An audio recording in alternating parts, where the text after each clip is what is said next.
Mapalad po tayo dahil lugar po natin ay madalang po tayong pag-ibig ng ganun. Kaya po nila nga, binaha pa sila.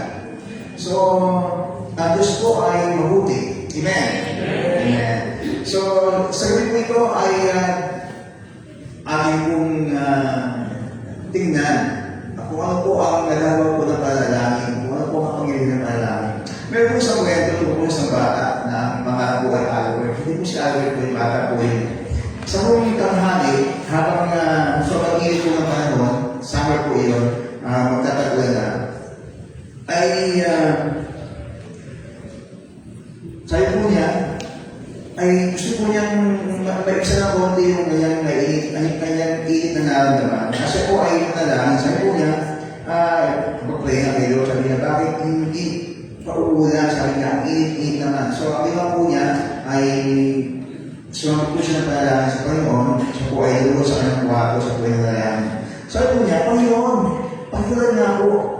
Kahit sandali lang, gusto mo pong maglaro sa putigan at paulan. Kasi nga po sobrang init. So, ang ginawa po niya, after po niya manalangin, siya po ay lumabas po ng bahay, dahil niya ng tabo, at naghintay na ulan. Pero, walang patak ng ulan na dumating. Kinabukasan, habang pagkalipas po ng klase, habang sumuli pa uwi, biglang bumuhos ang malakas na ulan. Pagkalakas-lakas na ulan. At kasabay ng kulog at tigla, at sigawan po mga tao at tagtakuhan, papasok ng bahay. Si Toto naman, o si Albert naman, ay tuwang-tuwa at suligaw. Sabi niya, Lord, salamat po. Answer prayer. Pero baka po pwedeng hinaan niyo naman ng konti. Sobrang lakas at nakakatawa po ang ulan. So, yung pong nanay po niya natawa habang narinig po dun sa sinabi po ni Albert. Sabi niya, anak, yan ang tinatawag na answer prayer, anak. Pero minsan, sobra-sobra pa sa hinihingi natin ang tugon ng Panginoon. O doon po sa pagkabalay po na yun, ay napakahiwatig po ito na ang panalangin po ay laging binibig po ng Panginoon sa tamang oras at paraan. At minsan, ay higit pa sa inaasahan po natin ang tugon ng Panginoon po sa atin. Next page po ba yun? Talasan niyo po. Totoo ba? Totoo ba? Gusto ko nung share ko na konti. Actually, ito, 2026 po ay ika-28 year po ng aming pong lagi ko nag-uwit-uwit ko na. Pero ito po 2026 natin, dalawang po ng aming pong nilago sa aking buhay. Naging po ng Panginoon yung pong mga prayer po natin noon na po ay magkasakit. Ang prayer po natin noon ay mahigtas po sa operasyon. At kasi nga po ay very tawag po ito. Mapanganib po yung operasyon na gagawin po sa akin, 8 to 10 hours. So, ang prayer po natin noon ay hindi lang po ako nananahin, hindi lang po family ko. I do believe na lahat po tayo po congregation na nananahin noon. Meron po ibalita po sa akin sa time ng midweek ay talaga po may nakalumot, may nakalip po sa pananalangin nung panahon na yun. At salamat po sa Panginoon, salamat po sa inyo. At ang prayer po natin noon ay magkaroon ng milagro at ako po ay mahaligtas sa operasyon. Pero ang tugon po ng Panginoon, doble. Diba? Nakaligtas po ako sa operasyon. Ang tahan po sa akin na natungguan, pero still, ngayon po after 20 years, hindi po ako sa inyo marunong nakatayo. At ang tingin po ng doktor ay stage 3 cancer, pero nabaliktad po yun. Naging tigil lang sa atay. And after that, nagkaroon pa kami ng dalawang buwing anak. Mas buwing po sa akin. Dahil after 12 years, yung po hindi magkaanak, ay nagkaroon po kami after po ako maoperahan. So, nais kong sabihin ng Panginoon ngayon sa atin, na ang Diyos po tumutulong sa panalangin. Hindi isang karaka-raka, hindi isang bigla-bigla, pero tutulong po tayo ng Panginoon na maghintay, gaya po ng bata na si Albert. Hindi automatic na yan. Tinugon ng Panginoon yung kung kanyang dasal Pero kinabukasan, tinugon ng Panginoon. Nagulat po siya, ang ginigilit po niya, konti ulan lang para lang hindi siya mainitan Numumus po ang napakalabas na ulan. Sobrang malakas na ulan. So, ang sabi na natin niya, anak, yan ay answer prayer. At minsan, o madalas, pag tumugon ng Panginoon, doble sa ating hinihiling. kapatid, nasa kung bigay mo sa verse ko sa atin ngayon kung gawin ito, sabi ko sa Philippians chapter 4, verses 6 and 7, sa Tagalog ko din po, sa Filipos, Kapitulo 4, talata namin na 7. Sabi ko dito, huwag kayong babalisa tungkol sa anong bagay. Sa halip, hingilin niyo sa Diyos ang lahat ng inyong kailangan sa pamagitan ng panalangin na may pasalamat at ang kapayapaan ng Diyos na hindi kaya unawain ng tao ang siyang mag-iingat sa iyong puso at sa pag-iisip kay Kristo Jesus. Kaya kung bakit po guys kung sabihin ko sa verse na ito. Una po, ang panalangin ay isang imbitasyon mula sa ating Panginoon o sa ating Diyos. Ang Diyos po mismo ang nag-aanyaya po sa atin, tayo mabay po sa Kanya. Sa iyo, nakita po niya na tayo walang magagawa. Tayo po ay mahina. Kaya ang Diyos po mismo ang nagdanais o nag-iimbita o nag-aanyaya tayo po ay lumapit sa Kanya sa mga dito ng panalangin. Ang sabi po sa Jeremias 33 verse 3, kung manalangin ka sa akin, sabi po, tutulungin kita, at ipahayag ko sa iyo ang mga bagay na dakila at mahiwaga na hindi mo pa nalalaman. So, doon pala, nag-iimbay po ang Lord na kung manalangin ka sa akin, baka hindi ka nanalangin. Kung sakali manalangin ka sa akin, sabi po niya, tutugunin kita. At ipahayag ko sa iyo ang mga bagay na dakila at mahiwaga na hindi mo pa nalalaman. Ang ganda pangako po ng Panginoon ito. Sabi ko, kung tatawag ka sa akin, tutugunin kita. Hindi sinabing, pag tumawag ka sa akin, mag-iisip ako, tutugunin kita. Hindi ko sinabing gano'n. Automatic sila po niya, kapag tumawag ka sa akin, kapag nalalayan ka sa akin, tutugunin kita. Ganun po sa binanggit na instant. Tumis natin ngayon, tutugunin kita. Marahil po, kapag po tayo nanalangin, parang sabi mo namin, parang hindi tutugunin Lord ang prayer. Parang tagal. Bakit parang hindi nararamdaman na tinutugon ng Panginoon ang aking panalangin? Parang hindi na narinig ka ang panalangin. Masabi ko ako sa inyo mga kapatid. Sigurado po na ang Diyos tinutugon sa panalangin. Sigurado po 100%. Ang tanong lang po ay yes or no. Kasi minsan, ang tulong po niya pala ay no, hindi pa tayo nanghintay ng tugon ng Panginoon. O minsan lang, maybe o maghintay po tayo. Isa lang po sigurado, ang Diyos po ay tumulong sa ating panalangin. Pero hindi madalas, oo. Minsan, no ang sagot. At minsan, maghintay po tayo. Pangalawang bagay mga kapatid, ang panalangin ay isang sandata natin mga manampalataya. Tama ba? Yes. Ito yung ating weapon yung prayer. Anong ginagawa po lang tayo natakot? Lord, tulungan po ako, protect niyo po. Ano mo ginagawa talaga kung tayo ay may problema? Mabigat na problema. Prayer. Pag po tayo meron po karamdaman, prayer, tama ba? O kakutan ka mag-prayer? Pag po tayo ay kailangan ng pera, anong una? Bumbay o si prayer? Prayer po muna. As you Lord po, gagawa ng paraan para po tayo ay magkaroon po ng ating kung kailangan. Baka gagamitin si kapatid, baka gagamitin si pastor, baka may gagamitin ibang tao, para po tayo ay ikutin sa ating mga kailangan. Joke lang po yung si pastor. Alam na si pastor. Okay. Sabi po sa Ephesians chapter 6 verse 18, ang panalangin po ay bahagi ng armor of God. Ito yung kalasan ng aming pananampalataya. Ang lahat ng ito ay gawin ninyo na may panalangin at pagsamo. Manalangin kayo sa lahat ng pagkakataon. Sa patnubay ng Espiritu, lagi kayo maging handa at patuloy na ipanalangin ang lahat ng hinihiling ng Diyos. So mga kapatid, sa halip po na tayo po ay magkailangan po sa Panginoon.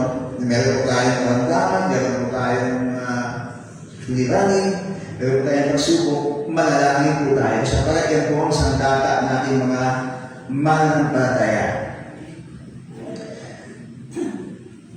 Baka po yung gawin po natin second option na panalangin, baka po first option. Baka po iba ay meron po yung second option, kapag hindi na kaya, sa tayo manalangin. Kapag hindi na kaya ng biogesic, sa tayo manalangin. Pag hindi na kaya ng stomach at android sa tayo manalangin. Kapag hindi na tayo makapag-load, sa tayo manalangin. first option. Yung prayer po natin ang dapat first option.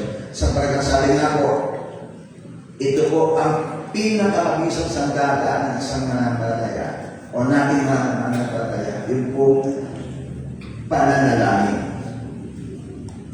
Pangatong bagay mga kapatid, ang panalangin ay nagdadala ng kapayapaan. Tama ba? After you pray, di ba parang wala po natin dinadala?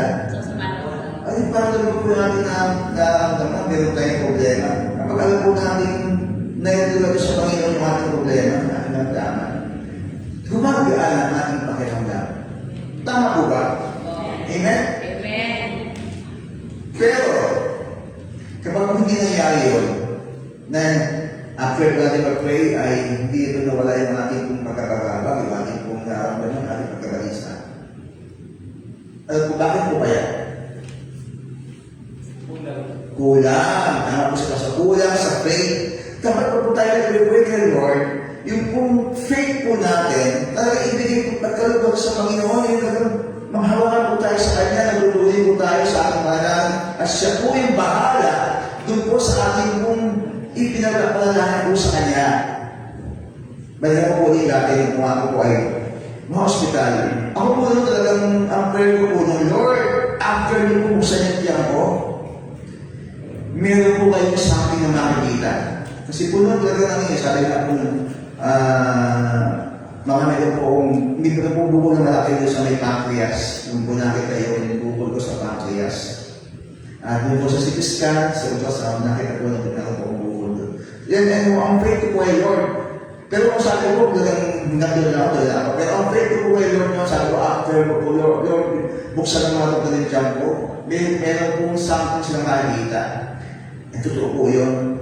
Nung pumuksan ng tiyan ko, ito po yun nakala ko 7, 18 po yun Ang expectation ko po 7, 8, 10 hours, nagising po ako ng, natapos yung tasyon ko ng mga 5 p.m.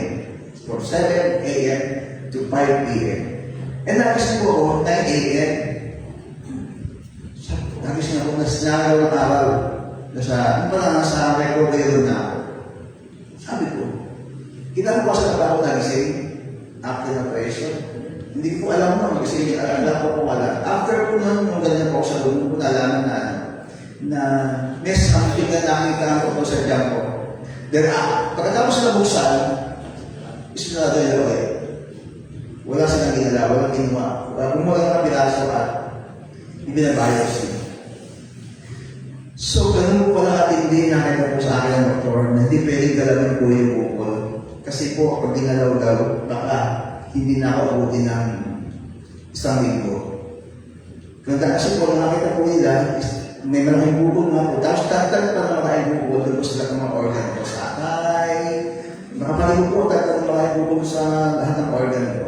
Then, kaya nga po hindi nila ginalaw, isinalo po nila, kilos po natin. Then, nilala ko ng tube po rito at dalawa po sa ng tube po sa po rito. Then, hindi po natapos ito ng pangyayari. Ayaw po sabihin ng doktor sa akin at sa mga alam po ng mga pamilya ko, asawa ko na nangyayari ko sa akin. Umiiyak po sila, pero hindi pinapakita sa akin. Kaya alam ko naman, sa isip ko, alam mo po na kuha po yung kalagayan ko. Pero sabi ko nga po, ang faith ko po lang ay may something na gagawin ng Panginoon po sa akin, di ba po yung aking sa siya ko.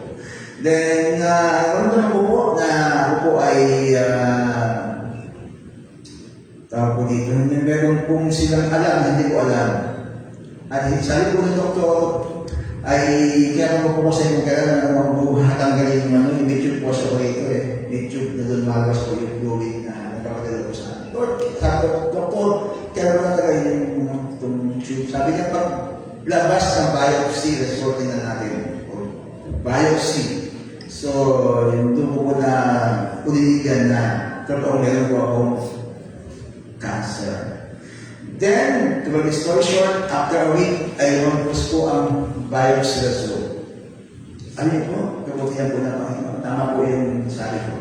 May something makikita ang Lord sa tiyan ko. Hindi po siya cancer. kundi simpleng tilisakay lang na kumalat ako sa lahat ng aking organ. Ganun po kabuti ang Panginoon. Amen. At isang taon ka lang po ako nagpagaling. Mahamulit po ako ito. Kaya habang ako ay napapaagit mo, kami tumatay ko ito na sa akin. Meron po akong dalalang bag na meron pong labas ng food. Mga kapatid, tumutulog po ang Panginoon sa panalangin.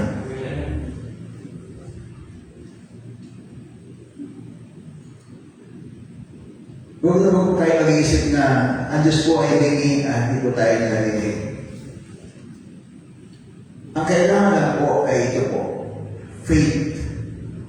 Kasi sabi po ng Bible, sabi ng verse, magkaroon po tayo ng faith na kasi laki ng buti ng mustasa, buto ng mustasa. Alam mo kung gano'ng kalaki yung buto ng mustasa? Yung kung bihis ng buhangin, mas maliit pa doon. Napakalit po yung buto ng mustasa. Napakalit po yan. Alam niyo yung gano'n na, di ba? Maliit. Pwede mong hipan yun eh, hipan mo, takalsik eh. So, ang sabi ng Bible, magkaroon na po tayo ng kasi laki ng buto ng mustasa ng faith o ano ba tayo.